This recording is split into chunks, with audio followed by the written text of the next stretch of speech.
Well, greetings, everybody. I'm Dr. Daniel Neely, pediatric ophthalmologist at Indiana University in the United States, and also a longtime Orbis volunteer, treating all aspects of pediatric ophthalmology as well as adult strabismus. This is a continuation of our question and answer series in pediatric ophthalmology, and some of you have been very gracious to submit questions in advance, and I'll start off with those and give those prioritization. But I also want you to, our other participants, we want you to submit your questions live, and I will intermix the previously submitted questions along with the questions that we received live, and we'll try to cover as much ground as we can during this next hour. If at any point in time there are difficulties with audio or video, please just send that as a question to me and let us know, and we'll address things. So for now, and during this, I will be going back and forth between talking to you like this, and then at times we'll be looking at PowerPoint slides, and other times I'll bring up articles or videos, and we'll also be looking at the Cybersite website. So there'll be a little bit of manipulation as we go on here. For starters here, I will go to the screen share and bring up the PowerPoint. And you should be seeing that right now. So again, this is the strabismus and pediatric ophthalmology question and answer session. And I'm Dr. Daniel Neely. So going to one of our first questions here.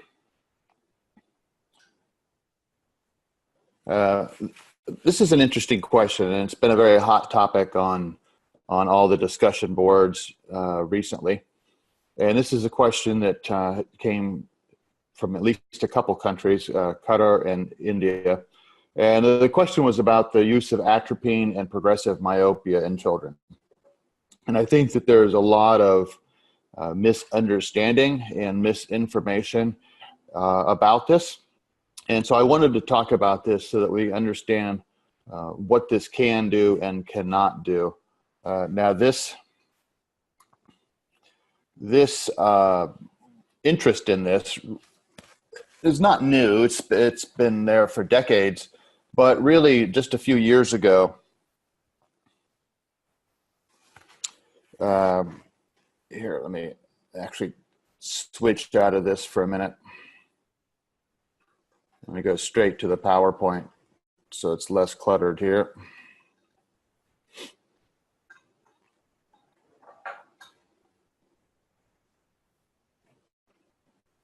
Here we go. All right, so I think you have just the PowerPoint now. So these ATOM studies, this was atropine for treatment of childhood myopia. These were published just within the last 5 years. They are largely reflect studies that were done in Asian populations. This particular set of studies is from Singapore, and they seem to be very well done. And there were kind of two phases with this. ATOM 1, which looked at atropine versus placebo, and I think also cyclogel was included in that, cyclopentolate. And kind of the summary of that was that they were given either the placebo or the atropine for a couple years, and then the medication was stopped, and there was a 1-year washout period. All right, so 400 children treated for 2 years with atropine versus placebo, and then a washout period. Well, with 1% atropine, it was quite obvious that the amount of myopic progression, here you see minus 0.28 over the 2 years in the atropine group, was significantly less than the placebo group, where they progressed by over 1 diopter of myopia. So during the treatment phase, there was definitely a very significant difference. Then there was this washout year. And in this washout year, the medication was stopped, and the patients were monitored for 1 year. And what you saw was there was a rebound. Okay, so as soon as the atropine was finished, all of a sudden, then the next year, there was over a 1 diopter myopic shift that happened in the ones who had been on atropine. And then there was continued myopic shift in the group that was placebo, of course. They were continuing to get normal myopia. So at the end of the 3 years, what was the net effect of 2 years of treatment and 1 year of washout? Well, the net effect was basically this here at the bottom. The treated group progressed by 1.5, 1.4 diopters of myopia, whereas the placebo group was 1.5, 1.6. So if you just treated someone for 2 years and stopped, there's basically not going to be much difference at all. Okay? But that wasn't the point of this study. The point of this study was that while they were being treated, there was a significant difference. Phase 2, this ATOM-2 study, again, 400 kids, Singapore, and I think the amount of myopia included in this study was anywhere from, I think, -1 to -6. It was in that kind of moderate range, not high myopes and not super low myopes. And again, this was kind of looking at different atropine concentrations. So there was 0.5% atropine, 0.1% atropine, and 0.01% atropine. And the results of this were very interesting. Same kind of thing, treated for 2 years and then a 1 year washout. And what you saw was that at the end of the 2 years, the 0.5% progressed the least. All right, so the strongest dose of atropine progressed the least, 0.3. The middle dose of atropine progressed slightly more, 0.38. And then the lowest dose of atropine progressed slightly more than that. So 0.3 diopters versus 0.5 diopters. But the really interesting, and you can kind of say, okay, well, that makes sense. A weaker dose was less effective. But the interesting thing happened during the rebound washout period. And during the washout period of 1 year, those that were on the higher dose rebounded the most. Those that were on the medium dose rebounded a medium amount. And those that were on the lowest dose rebounded the least. All right, so then you have to look at what was the net effect of gain during treatment and then rebound. Well, after 3 years, these are the amounts of myopic progression. So 0.5%, just over 1 diopter of myopic progression. The 0.1% progressed about 1 diopter. And then the lowest dose, when you accounted for the rebound, progressed the least. All right, so the rebound was less than the treatment gain. And that's where you see a lot of people using this 0.1% concentration, or I'm sorry, 0.01% concentration.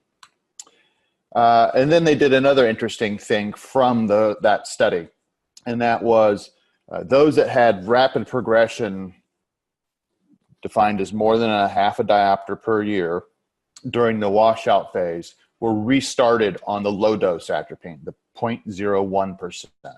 And they did that for 2 more years. All right. So that was phase 3.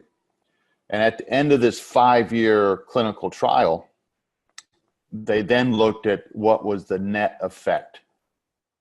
All right. So the ones that were continued to be treated with the 0.01% atropine daily, they had a 1.38 diopter progression of their myopia at the end of 5 years. And that was less than those treated with 0.1 and 0.5%, and presumably less than the placebo groups or non-treated groups. All right, so the article for this, there are different articles out there, and there are different studies out there, but this is certainly one of the largest. Going back to my desktop here, I have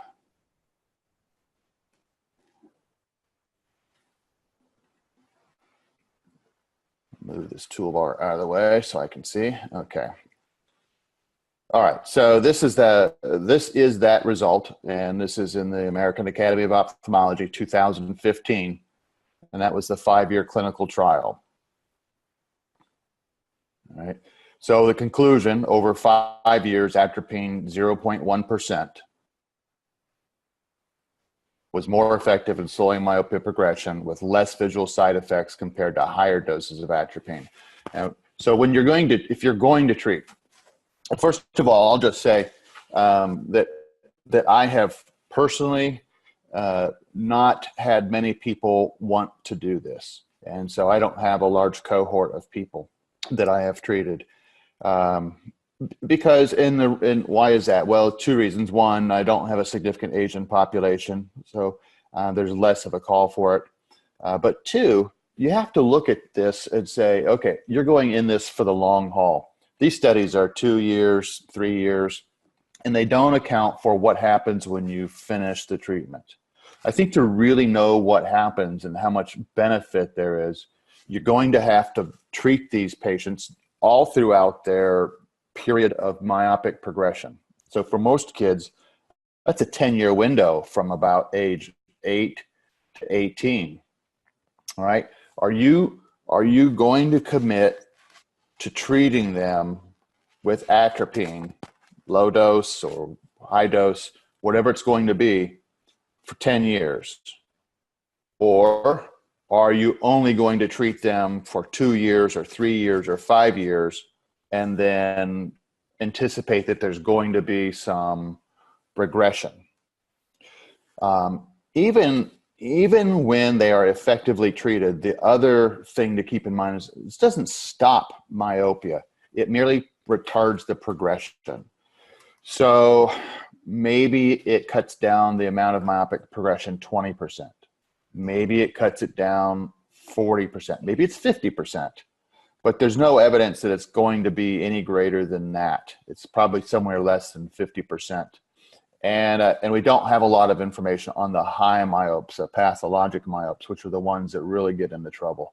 So not just these, I don't want to wear glasses or contacts, but these are the kids that are -10, -20, and at risk for retinal detachment. We don't have a lot of evidence as to whether that improves their ocular health. Yes, there's a lot of interest in atropine treatment for myopia, but you have to understand the pros and cons. Well, I should mention that in terms of side effects, at least with the 0.01% low dose atropine, side effects are pretty minimal. Yes, you can get some pupillary dilation, but there doesn't seem to be a lot of accommodative impairment. And that's the big thing that you'll want to watch for if you are treating these kids.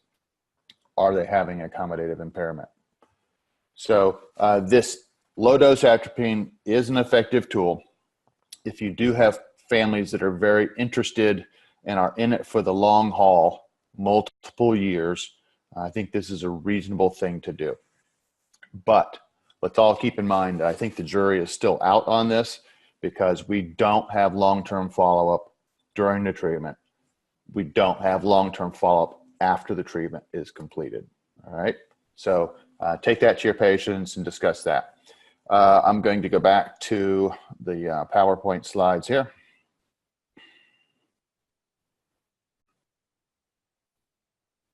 And so far, I do see that we have a couple questions that have been submitted online. I'm going to do one more of the pre-programmed questions, and then I will start maybe alternating with some of these questions that are being submitted live.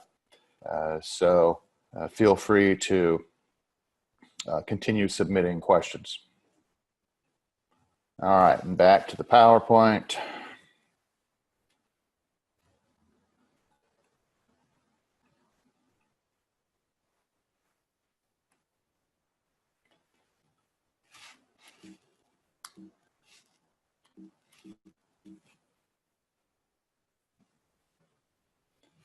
All right.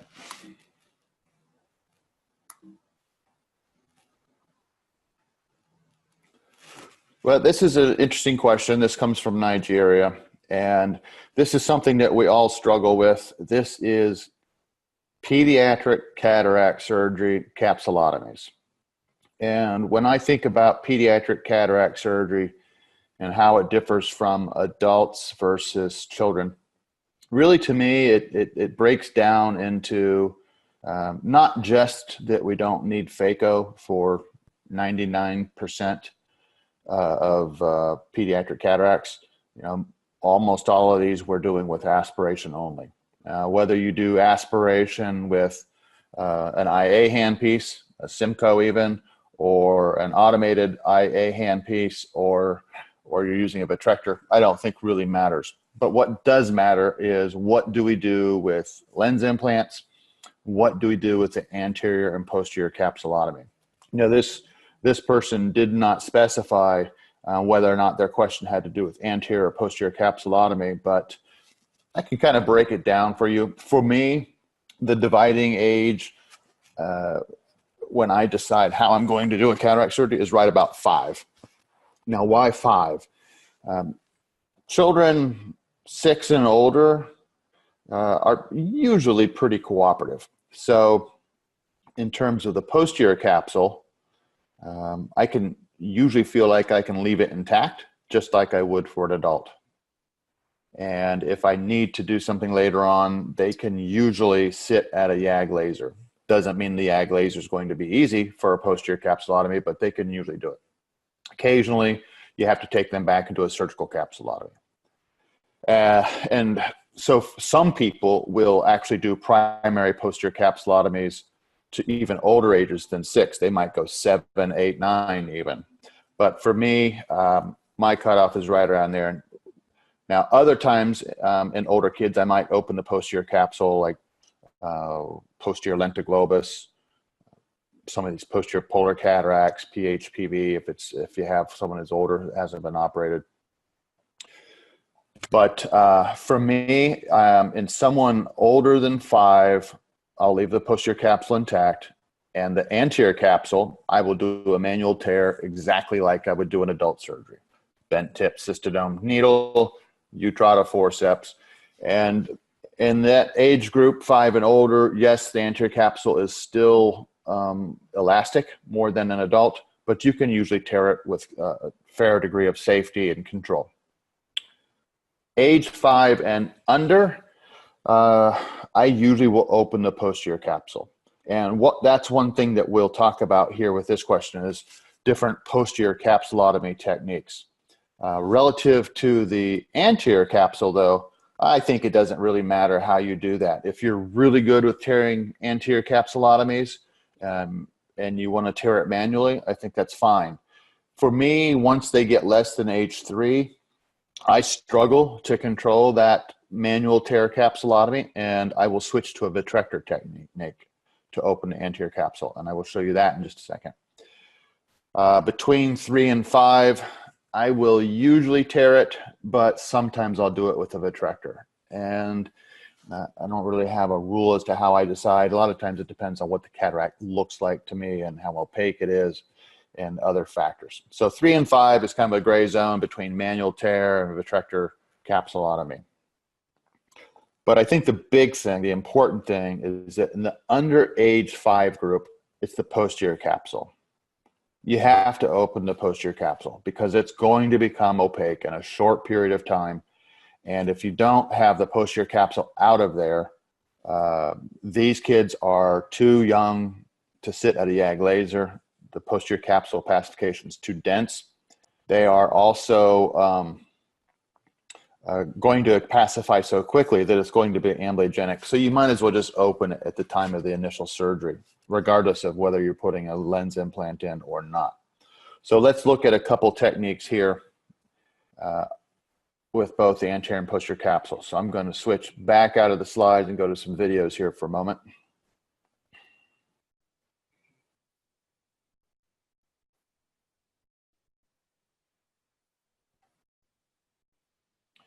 And first, let's look at an anterior capsulotomy. Let's see.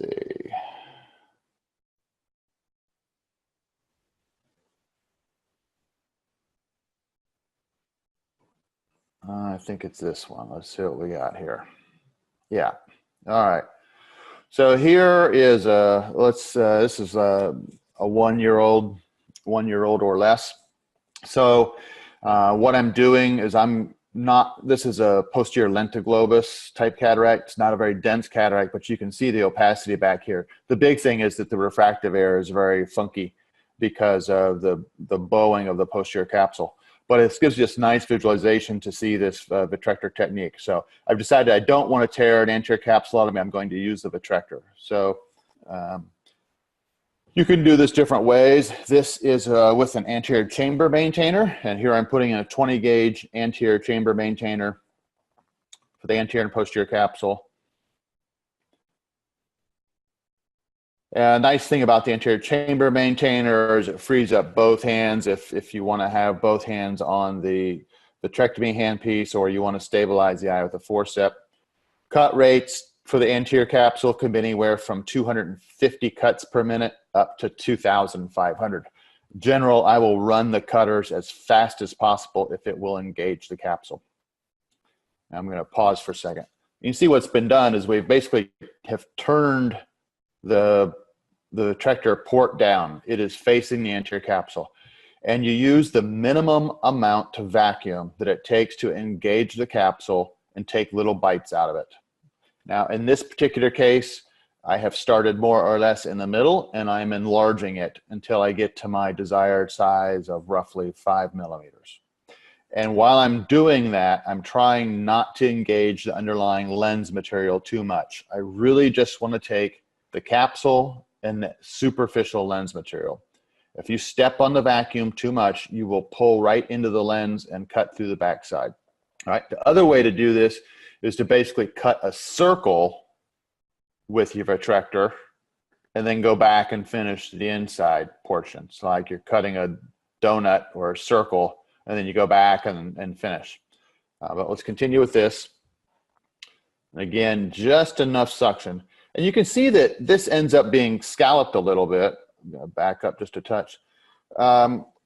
Even though this is taking cuts and there's a little bit of scalloping here, what happens is that the points of this roll under and you end up with something that looks smooth and circular, although the edge is a bit scrolled. Now, is this as strong as a manual tear? No, it's a little bit less. But this has no radial extensions. This tends to be back towards the middle, so it's relatively strong. All right, so once you have that, then since you already have a vitrector in the eye, you're welcome to just switch over to aspiration only, turn your cutter off, and go ahead and remove your lens material. Okay, so makes the vitrector a very nice multi-purpose instrument for pediatric cataract surgery. Now you can see I've done the subincisional cortex first because that's the most difficult area. It's nice to get it out while you still have all this lens material holding the posterior capsule back. If I'm going to turn a cutter on like I did just there, I'm doing it in a safe space up in the pupillary axis. All right, little cutting there, get some of that dense lens material, and just keep aspirating, aspirating, just like you would with adult. You out in the periphery, you engage, you pull it back to the middle where you can safely aspirate it. Okay, so nice example of using the vitrector to do an anterior capsulotomy and remove the lens material in a child under age 5. Over age 5, I would just use, personally for me, I would just use an automated IA handpiece. All right, so that's one video. Let's now look at the posterior. Let me get out of that. Let's look at the, what are we going to do now? Well, now we need to do a posterior capsulotomy, right? So what do? You put your lens in. Oop, okay. There we go. Now, put your lens in. I like these lenses, these Alcon single piece lenses. I think any lens that goes in folded, so you can do small incision, and any lens which opens slowly, mean, look at this. The haptics are still on the optic. That allows you to position this lens in a small eye with a less than perfect capsulotomy very safely. You're not stressing the edges. Okay, so your lens is in.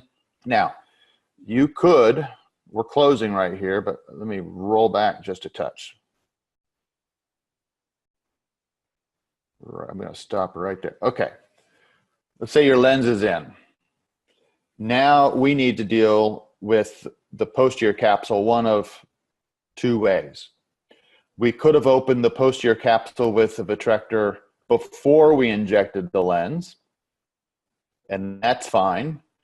If you do that, you have the downside of having to inject the lens with the posterior capsule open, and sometimes it can snag on that opening, or you can stress that posterior capsule opening, and you can get an extension of the posterior capsule opening. So a lot of people do that and are comfortable doing that. I'm not comfortable doing that.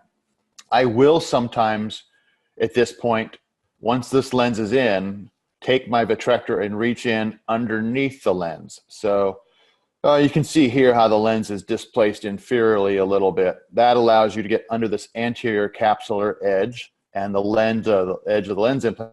And you could stick your vitrector back here right now and open up this posterior capsule and then come out and close up and be done. That's very appealing. If you do that, it's easier for those of us who don't like going through the pars plana, but you just need to be sure that you don't pull vitreous with you back around that lens and back to the wound. So you need to be very meticulous about being sure that there's no vitreous, and if there is, getting it cleaned up, and so that we don't have a displaced lens, we don't have a vitreous wick, and we don't have a irregular pupil. All right. So, but that's easier. The other way is a little more complex, but I think it has some advantages if you're willing to try it. And this is the pars plana approach. Pars plicata. The advantage of this, conjunctiva, you can take it down at the limbus, that's fine. I try to leave the limbus intact just because so many of these kids, 20–30%, go on to have glaucoma and maybe need glaucoma surgery later. But here, I've taken the conjunctiva down, done a little cautery, and I'm going to go in with this MVR blade about, probably in this child, it's 2.5 or 3 millimeters from the limbus. And I'm going to make a pars plana incision. This is a 20 gauge vitrector. This particular step, I think some of the smaller vitrectors do have an advantage, the 23s and the 25s. But honestly, it's, even though this is a large instrument and we're just going through a sclerotomy without trocars, I've been very lucky in 22 years and had very few complications doing that. So I do think it's a safe maneuver. You want to get that posterior capsule open right away.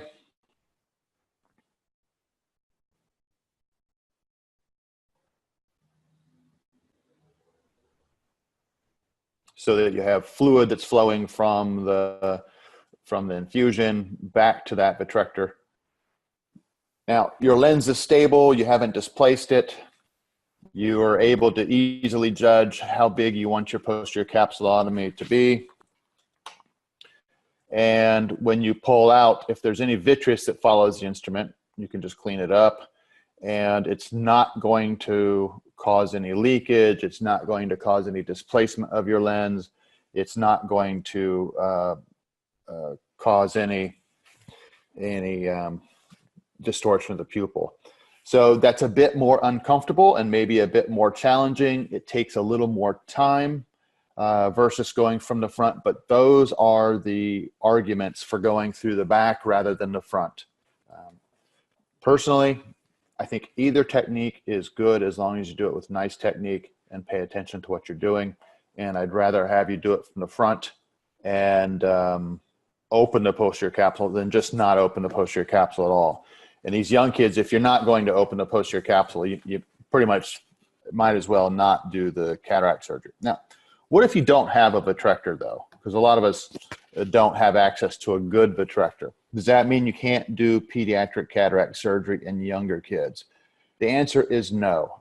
Are you a bit more challenged? The answer is yes. But let me show you one more video before we go on. And because I think this is a technique that we're going to look at next that really is applicable to any situation. All right. And I'm going to go back to my desktop here. All right, let's close out the one we just looked at. And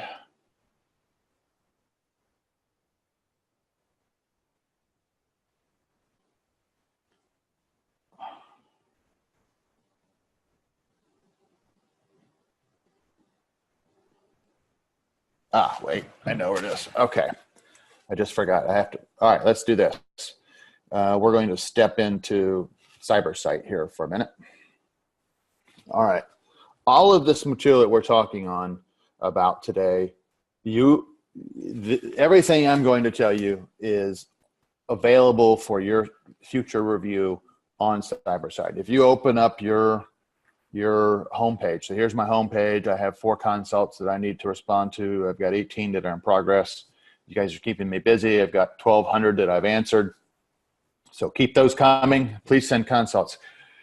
Just a plug for consults. You know, I think this is the greatest thing that we do are these free consults where you can ask a subspecialist a question. And these questions are going, if you have a patient consultation that you submit, it is going to someone who's a specialist and is probably a world-renowned ophthalmologist. So please take advantage of that. And I think it's just an incredible teaching tool. Yes, it's great for patient information to get you advice on your patients, but it's also just an absolutely tremendous teaching tool. All right, but aside from consults, what else do we have? Well, the library and the courses. So if you go to the library, you can see all the videos, you can see all the old lectures. If you go to the courses, we're talking about pediatric ophthalmology and adult strabismus today. And you go to this catalog of courses, and let's go to the pediatric ophthalmology section. All right, this one in particular right here, Fundamentals of Pediatric Ophthalmology and Strabismus, full course. If you open that, this takes you into what I consider to be the core curriculum for pediatric ophthalmology and strabismus. These are the things that when I go out on Orbis programs, I am teaching. These are the things that when I have fellows, and we've trained over 100 fellows at my institution in pediatric ophthalmology. This is the stuff that I want them to know before they leave, all right? And so here we're talking about cataract in particular right now. I'm going to open this up to show you a particular video in this cataract course. And you'll see that, look, I mean, this is, we have anatomy and physiology of cataracts, preoperative approach to cataract surgery, types of IOLs, how do you make the lens calculations, cataract surgery techniques like we're talking about right now, both anterior and posterior techniques, and then postoperative management. I want to show you this particular cataract surgery technique, which is here in part 1. And here, same stuff we're talking about, posterior capsule, IOL, anterior capsule. This video demonstration, these are just really great videos. This is the one I want. All right, so Dr. Shakankiri from Egypt. This lady is fantastic. So this technique, she will use a vitrector, but I think this technique is adaptable to even not doing a vitrector. Nope, that's not what I wanted. Come back. All right, let's keep it here. Thought that was going to be full screen. All right, and I've adapted her technique. I've switched to what she's going to do, which is a biomanual. So here she's going to tear it. She's not using a vitrector. You could do this with a vitrector, or look, I mean, she's really good with this. She can tear a manual capsulotomy on an infant, no problem. So I think this is personal choice right here based on your comfort level. A lot of times, I'll just point out something. A lot of times you get these nuclear cataracts. That's roughly about the size that you want your anterior capsulotomy to be, whether you're cutting it with a vitrector or tearing it like she's doing. All right, and she's using a vitreoretinal forceps here rather than like Utrata's or a needle. All right, little hydrodissection, hydrodelineation, and she's stirring the nucleus there to free it up. That's a nice move that I've adapted. All right, this is another thing I've adapted from her, this bimanual technique. So rather than using an anterior chamber maintainer or a Simcoe, she has an aspiration cannula and an infusion cannula. She currently has the aspiration in the left hand and the infusions over here in the right hand, assuming this is 12 o'clock. And I really like this instrument that she has here. It's flat, it has diamond dust on it, and it really grabs the cortical material. And because this is bimanual, if she gets subincisional material, she can just switch hands and gets stuff that was posing a problem. Let's see if she switches hands here or not. I don't remember. Looks like it's probably all going to come. Okay, but say that hadn't come out of there. She could have just switched left hand to right hand and reached right across there. All right, so you could just put your lens implant in now. You could open the posterior capsule now and do a vitrectomy or not. Little viscoelastic. All right, she is doing a primary posterior capsulotomy manual technique. And this is why I'm saying you don't need a vitrector necessarily, or you don't need a good vitrector to do this. Any vitrector can finish the case that she's going to do here. But she's going to open the posterior capsule with this needle, put a little viscoelastic behind it, and then tear it manually. And I think we're all kind of afraid to do that, but I've tried it. With a little bit of practice, it is not as scary as you think. You're going to open it anyway, so you can't make this too bad. And yes, she's very good. She's got great technique, but I think we can all do this. If we can tear an anterior capsule, we can tear a posterior capsule. It behaves a little differently because it's thinner, but it also is less elastic. It doesn't want to run as much. So, all right, so there, now you could, she's opened the posterior capsule. If you didn't have a vitrector at all, I would just go ahead and put your lens implant in now. I wouldn't mess with the vitreous face. I'd try to leave it intact. If you get vitreous prolapse, that's really where you're going to need a vitrector. But what she's doing here, she's gone into the vitrector and she's clearing out the vitreous face. No one really knows what's the best thing to do with the vitreous in these kids. Most of us do this where we take some of the vitreous, but some people will leave the vitreous intact. I think my main concern is getting the posterior capsule open and making sure we don't get vitreous coming forward.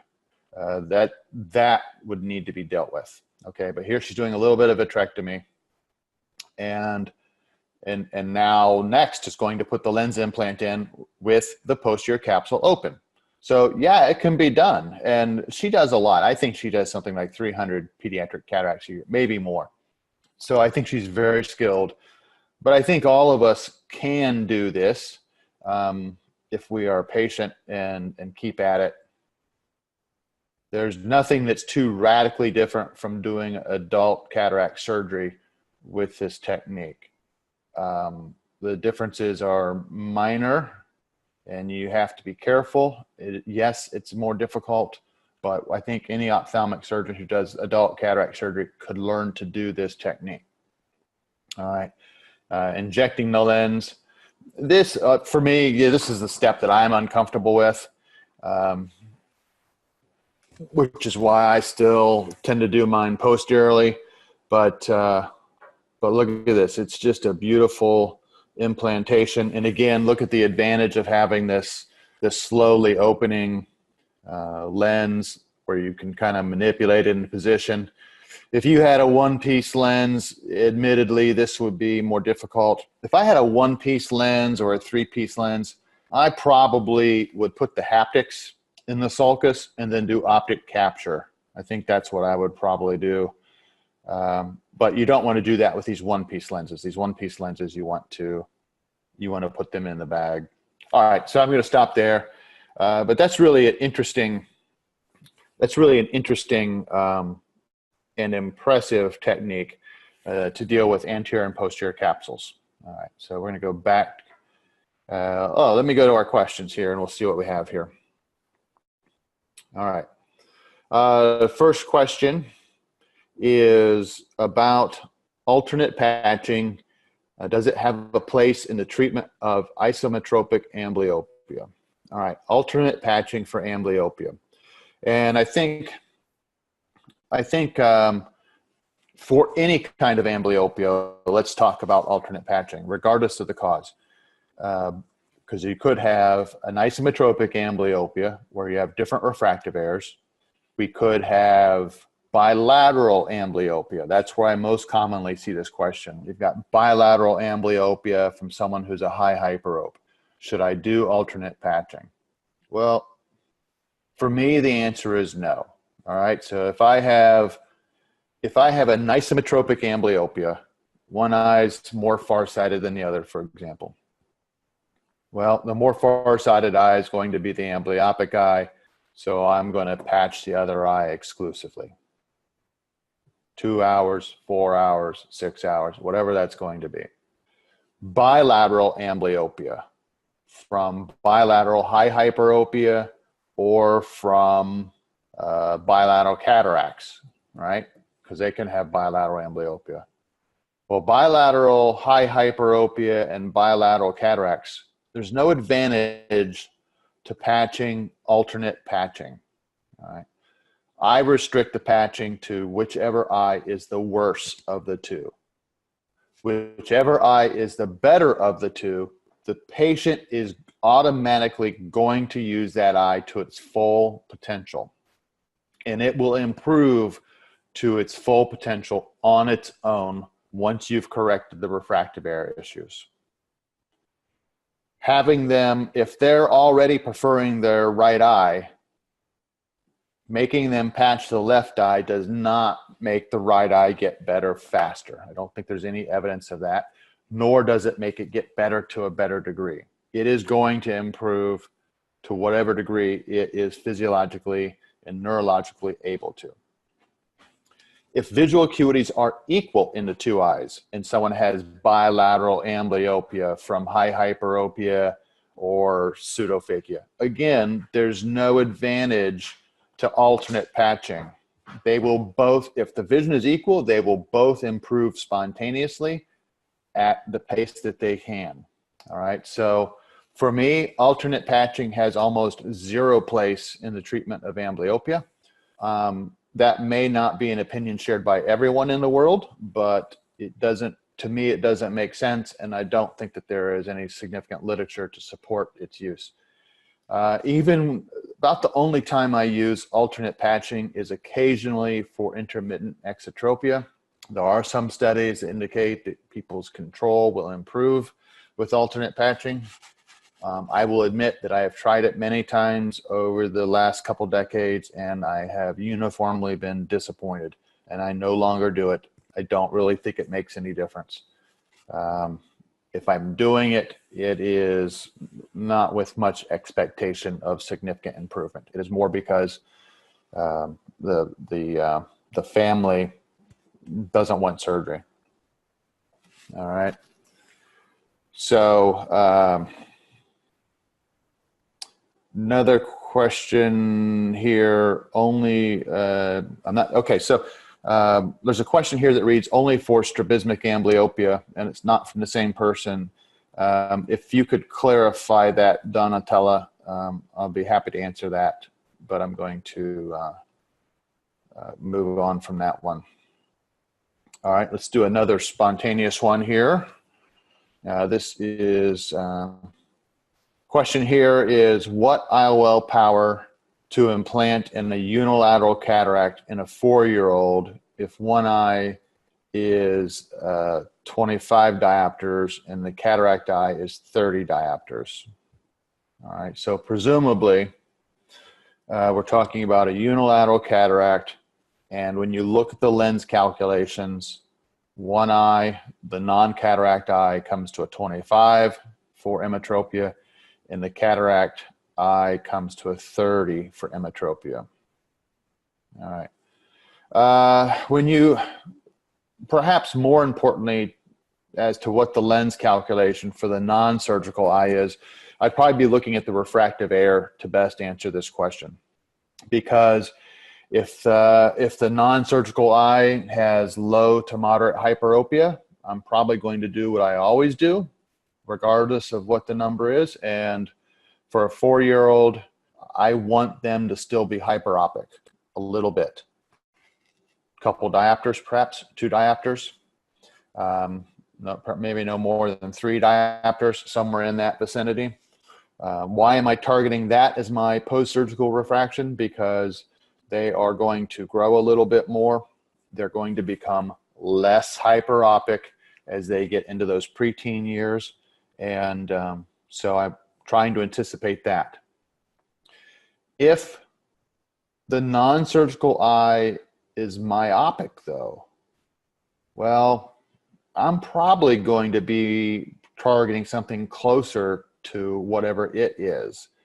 It's not ideal because you know that your surgical eye is then going to end up myopic as well. But I want the 2 eyes to be somewhat close to each other.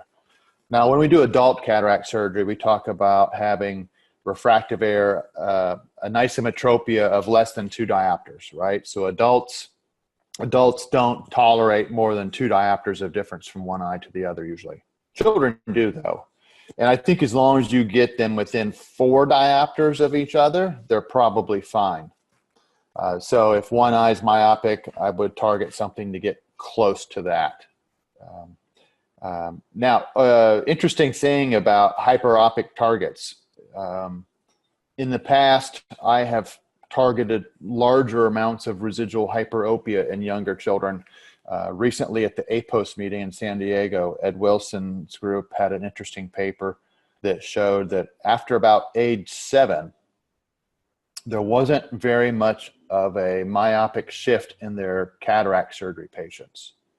So normally in a 7-year-old, I might have left them 1 to 2 diopters hyperopic, but looking at his data, it would suggest that in a 7 or 8-year-old, you might want to be targeting closer to just emmetropia because they're not going to change very much after age 7 or 8. So I think that's something to keep in mind. In these younger age groups, when you start getting down into 6 months old, 1-year-old, 2-year-old, it is really hard to accurately predict what lens implant to give these kids. And that's one of the downsides of infant IOLs, that you don't really know how much myopic shift there's going to be, even if you know what their parents are. You also don't know if they're going to have glaucoma, which is going to cause more myopic shift or not. It's really difficult to accurately predict those lens implants. All right, so the answer to your question, in a 4-year-old with these calculation numbers, I probably would, first of all, in your target post-operative refractive error, in that box on your A scan, I would put the target of being a +3 probably, okay? Now, other people do this calculation differently. I was in Tanzania recently, and the school of thought there was they put emmetropia in that lens calculation box, and then they reduced the lens power by 20% or 30%, depending on the age of the patient. And I have less experience with that, but it's a way to achieve the same goal. You're anticipating some growth, and so they're not giving, like in this case, they wouldn't give a 30 diopter lens. They would give something that might be 20% less than that. All right, so that's a 24. All right, so that's one way in your particular case to answer that. Reduce it by about 20% perhaps. All right. Then we have another question about how to manage persistent fetal vasculature. All right. Well, the way to manage persistent fetal vasculature is pretty much what we just did with those cataract surgeries, especially the ones that you saw with the vitrector. Basically, persistent fetal vasculature, you need to open the posterior capsule and remove the anterior vitreous so that that dense opacity that's right behind the lens and that anterior portion of the stalk can be removed with the vitrector. You do not need to remove the entire stalk. You do not need to go posterior, but you do need to just sever that traction that's on the posterior capsule centrally. We do that for a couple reasons. One, to clear the visual axis. Two, you need to get the traction off the ciliary processes, because in persistent fetal vasculature, that dense central scar tissue pulls the ciliary processes in, and they can even end up meeting in the middle. And eventually, while you can get glaucoma in these eyes, you can also get eyes that just shut down and become ptysical because the ciliary processes have been stretched and damaged. So even if the visual potential is limited, we usually do a vitrectomy and get rid of that traction on the ciliary processes. The only other difference with PFV is, do you put a lens implant in these eyes or not? And it depends on how severe the PFV is. And by that, I mostly mean how distorted are the ciliary processes, but the corneal diameter. The cornea horizontal white to white needs to be about 10 millimeters or more in order to accept an intraocular lens, all right? Smaller than that, it's probably just not going to fit, okay?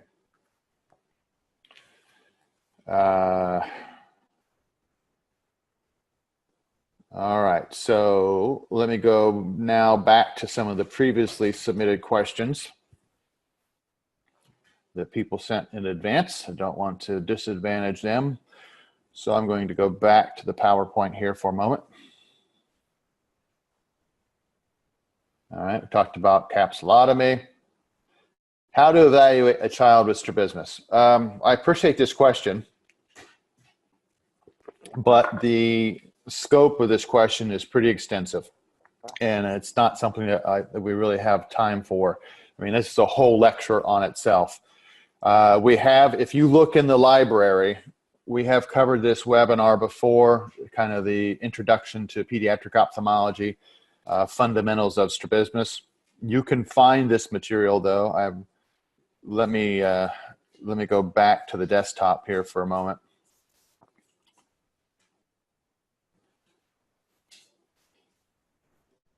All right, because I want to go back to Cybersite here.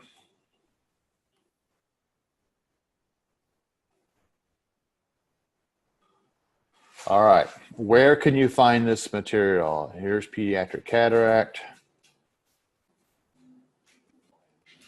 Get this toolbar out of my way. All right. So we were talking about library. Okay, if you want to see some of these old webinars, you can find the lectures are here. All right, all the old webinars are listed there, and you can filter them and find the ones on pediatric ophthalmology. But what I'm interested in right now is going back to the courses. All right, so I'm going back to the courses. And that same section that I was referencing before with the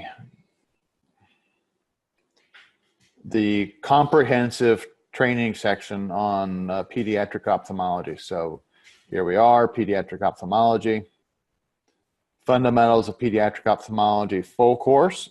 I can find it there, or you can see it's been broken out separately here also, evaluation of the pediatric patient and adult strabismus. All right. So if you want to know how to evaluate a child with strabismus, go to this module 1 and look at these first couple sections here. Visual acuity, testing, strabismus methods, history taking, motor and sensory, measuring the deviation, measuring motility. How do you write that down? There's another question that was submitted earlier about refractive errors in children. Well, again, that's a big topic. The question about refractive errors was prescribing guidelines. All right, well, that's a whole lecture on itself too, but here you can find it right here. Guidelines on prescribing glasses, magnitude of refractive error, suggestions for prescribing for myopia, suggestions for prescribing for farsightedness, hyperopia, astigmatism guidelines, anisometropia guidelines, and then guidelines specific to when there is esotropia strabismus, when there's exotropia strabismus, and then guidelines for bifocals. So I can't really go into that second question either, but you will find the answers to both those questions right here on the Cybersite courses, Fundamentals of Pediatric Ophthalmology. All right. I'm going to go back to the live questions here. Next question is how to go about a traumatic cataract with a B scan showing vitreous hemorrhage in a 3-year-old. Should we do cataract surgery and not primary posterior capsulotomy? And that's a good question. Okay, so traumatic cataract in a 3-year-old, and you've got vitreous hemorrhage. You know, in a 3-year-old, the question is, well, how long can you wait until you clear the visual axis? I don't think you want to wait 1 month or 2 months to clear the visual axis. You need to get this eye cleared up earlier. And I think what I would do here is I would do the lensectomy. I would probably do this with a vitrector. I would do a vitrectorexis and I would remove the lens material. And then I think I would go ahead and open the posterior capsule from the front. Once I had the posterior capsule open, I probably would do a little bit of an anterior vitrectomy and see how much of that blood came out. It may be that you can accelerate having that blood resolved by having that posterior capsule open and removing some of the anterior blood at least. I think the big thing here that you have to be careful about is you don't want to be sticking the vitrector back into the central vitreous or posterior vitreous from the front. And if I had someone, a retina specialist, that I could utilize to clear out the vitreous hemorrhage, I'd probably let them handle that part. That's frequently difficult for us to come by, I know, and so that may not be an option for you. But I think that trying to get that visual axis clear one way or another from the front by doing a lensectomy and anterior vitrectomy at the very least, whether or not to put a lens implant in at that time would be optional. You might just wait until the vitreous hemorrhage has resolved.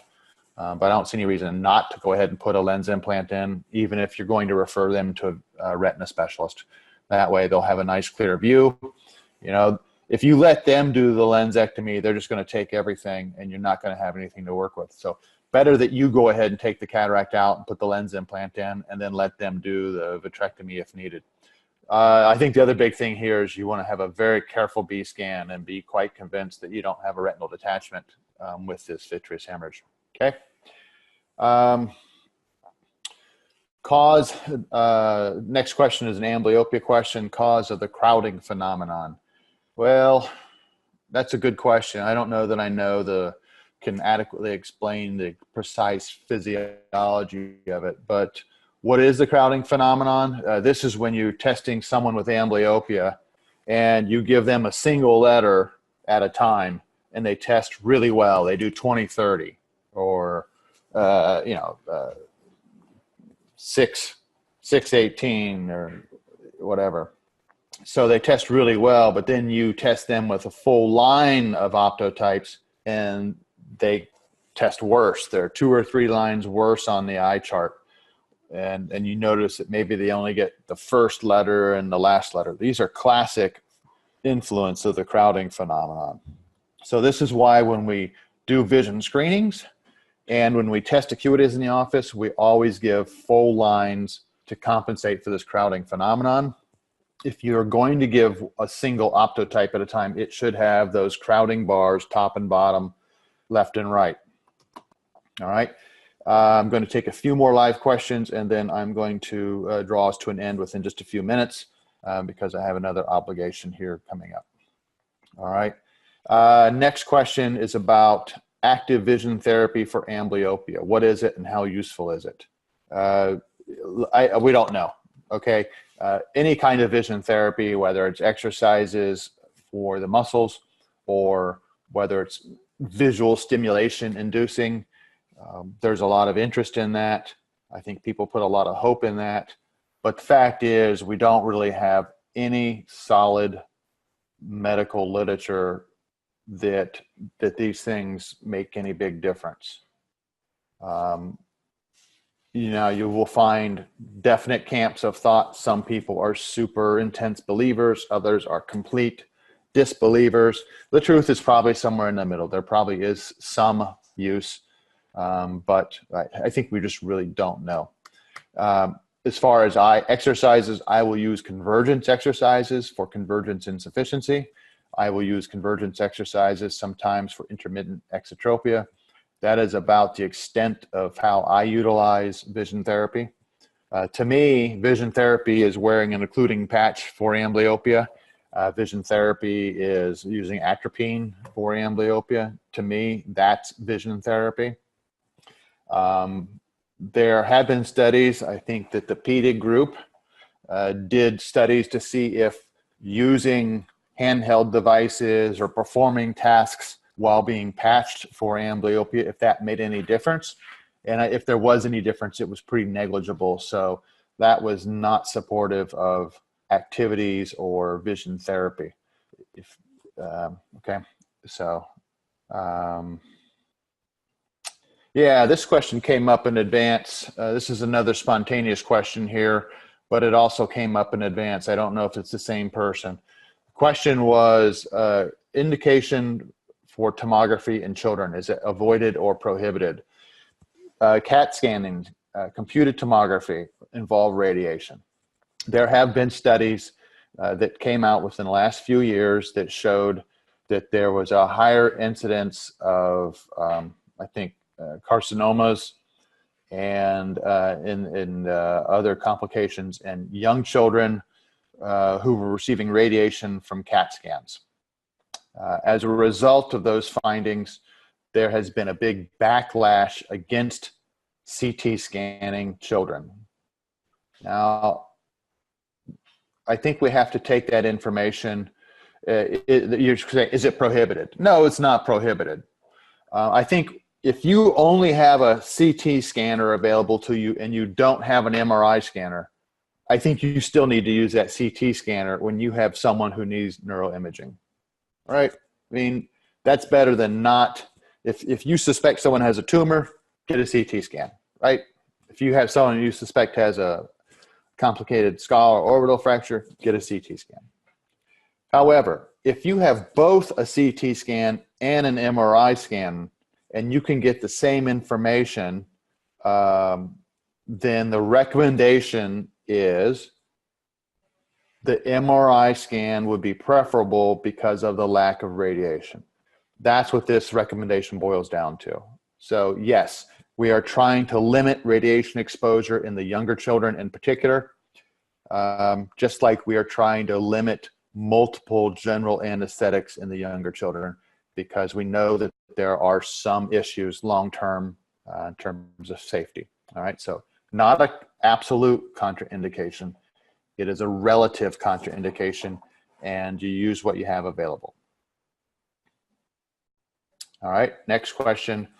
What is your experience with putting intraocular lenses in infants less than 6 months, and what are your parameters to implant or not? My experience, I've been putting intraocular lens implants in the infants under 6 months since I started practice 22 years ago. My experience has generally been favorable. All right. They do okay. And I've had some very good outcomes and I've had some very bad outcomes. But I don't think it's any different than the ones where I did the lens implant in secondarily later. I have put lens implants in babies that were premature and the surgery was done on their due date. So they were basically 0 weeks adjusted gestational age. And their visual acuity came out fantastic 18 years later. And the infant aphakia treatment study showed us that the visual results with infant IOLs, visual results were fine. They were equivalent to leaving the kids aphakic and treating them with a contact lens. The reason that in the US, at least, people have backed off doing infant IOLs in this age group is that the rate of surgical complications was higher. The rate of repeat surgeries was higher. So the current, this is for unilateral, okay? The current thought tends to be holding off on infant IOLs and doing secondary IOLs later. But the fact of the matter is, if you don't have contact lenses available to you, then doing a unilateral cataract surgery and not putting in a lens implant, you're guaranteed to have a horrible visual result. So I think we have to do this on a case-by-case basis. Do you have contact lenses available? Is the family going to come back for follow-up? Do we think they're reliable? If they lose a contact lens, can they get another one? You know, sometimes it's not clearly a lens implant is better or worse than aphakia and a contact lens and secondary lens implant later. There was only this difference in the complication rate. And I think you have to do what's going to work for your patient and your situation. All right, so far my comments have been having to do with unilateral cataracts. I think it's a different animal when you have a bilateral cataract, as long as you can get aphakic glasses. We know that the complication rate with bilateral lensectomy and aphakic glasses is really low. These people do well if you can keep them in their correction and get them new glasses as they need it. I mean, they will have perfect vision. So would I want to put bilateral IOLs in a 6-month-old or a 2-month-old or a 1-month-old? Probably not. I wouldn't.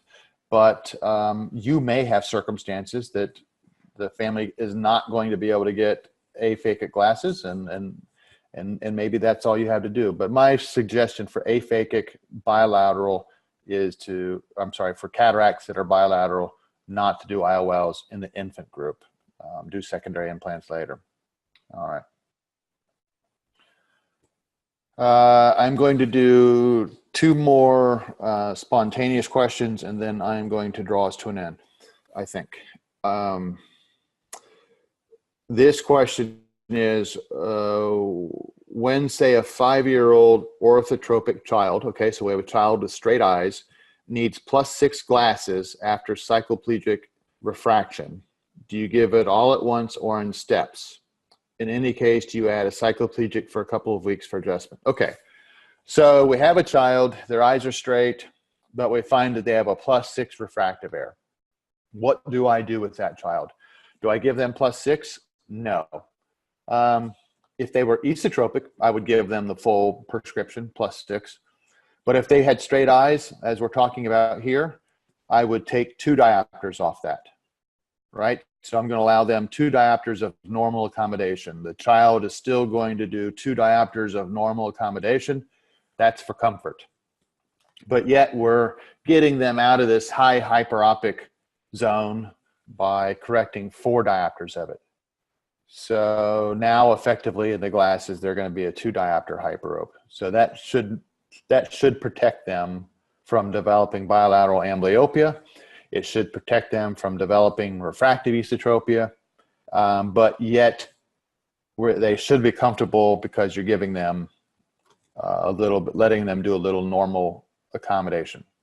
Now, if they didn't tolerate the glasses, if they couldn't stand it and they wouldn't wear them, then I might do it in steps, or then I might put them on a temporary cycloplegic so that they were blurry unless they were wearing the glasses.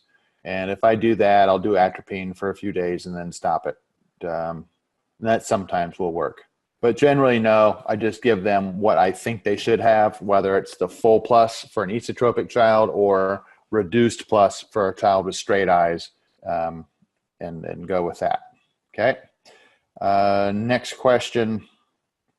Till what age do you practice occlusion therapy for an isometropic amblyopia, and what's your experience with the results? An isometropic amblyopia, so we have asymmetric refractive errors. Well, at what age? Till they don't need it anymore. That's a sarcastic answer, but it's true. If you find that child when they are 2 years old and they are amblyopic, I will treat them until their acuities are equal or close to being equal. If they're in the correcting glasses, you should then be able to stop it. You would only need to continue treatment if they're not improving or if they're not wearing glasses. But usually, if I see a child with an isometropic amblyopia, I usually give them the glasses only, and I don't start amblyopia treatment other than the glasses. I see them back in 2 or 3 months, and I see if they're improving. If they're improving, I will continue with the glasses only. If they are not improving or they stop improving, then I add the patching until I get the result I want, or until multiple visits have shown me that they're going to be refractory. Once multiple visits have shown that I have the result that I want, or that they're not going to improve anymore, that's when I stop it. Now, for a new patient that comes in that's older, say you have a patient that comes in and they're 10 years old. If they've never been treated, I will treat them for the amblyopia still. I will prescribe patching or atropine along with the glasses. But if they have a history of being treated for several years, I'm not going to go back and try treatment. All right. So a lot of times we talk about age 7 as being the cutoff, but everyone is different. Some people will not respond after age 5. Some people will continue to respond until after age 10. So if someone has not had a course of treatment, I think it's reasonable to try. Okay. All right. I am going to need to draw us to an end there so that I can fulfill my other obligation. I appreciate everyone that submitted questions in advance, and thank you very much for the live questions. Please do continue sending those. We will catalog any questions that have not been answered, and when we do our next session, I will start off with those. Again, thank you for your attention, and I look forward to talking to you again in the future. Good day.